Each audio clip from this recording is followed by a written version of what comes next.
Hey everyone, this is Carrie, and today I kind of just want to go over the simple way to mint an NFT. So, if you've been getting into the NFT space recently, you have heard the term minting, which basically means that you're buying an NFT from a website. So, I just want to quickly go over it with you guys. Okay, so getting right into it, you guys need to know how you're going to find NFTs. Now, there's many ways to find NFTs, and the ways to find NFTs is growing every day. But some examples are OpenSea, which is the largest Ethereum NFT marketplace. We have Twitter, and we have Rarity.tools and the NFT Score. So these are some sites that you could find some NFT projects, but we want to mint some new NFT projects that haven't come out yet. So you can go to Rarity.tools. This is not the only site to figure out projects. You can also go to Twitter to find new projects.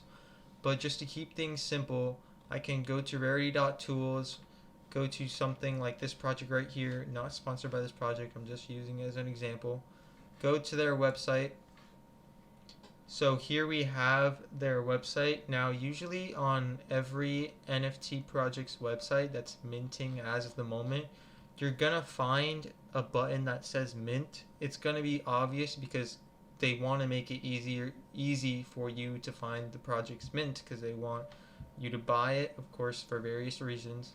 So right here they make it pretty simple. I can click this mint button, and you can go through the process of connecting your MetaMask wallet, and it should say a button right here that says connected.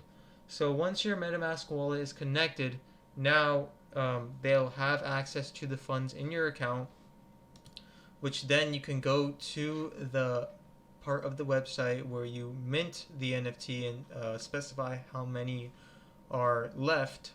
So here we have this little rotating images of what the project looks like.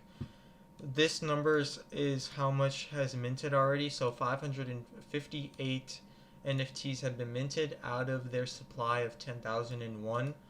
And then some additional information like their OpenSea marketplace. It says whitelist only, so you basically have to join their whitelist to mint, and you can mint a maximum amount of 9. So I can just hit, let's say I want to mint 1, I can click mint, and obviously a warning is going to pop up saying not whitelist because I have not participated in their Discord server to gain whitelist access. So yeah, that is a very simple way to mint NFT projects, and I'm pretty sure the only way to mint new NFT projects that are coming out. If you guys enjoyed this video, make sure to hit like, comment, subscribe, and I am out. Peace.